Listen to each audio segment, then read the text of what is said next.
Did you know the thymus is one of the few organs that will atrophy as a person ages? Well, it's true.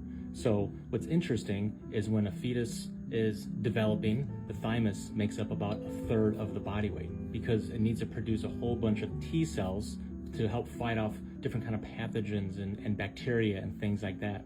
And then as the child starts puberty, it tends to atrophy and gets replaced with fat. So what we're looking at here, yes, this is thymus. And we can see that we have the thymus separated into different lobules. And the lobules are separated by connective tissue. And this connective tissue here is called septa. So septa, you can think of as separation. We're trying to separate these lobules by connective tissue. And we can see that we have a lighter portion, and then we also have a darker portion here. So the outer darker portion, this is where we're gonna have developing T cells. So as the T cells develop, they move into the inner germinal center or the cortex of this particular lobule where we have mature T cells. Now if we zoom in, we have a structure here. And we have another structure here. And I might have saw one over here somewhere. Oh, right here, here's a big one. Those are called Hassel's corpuscles.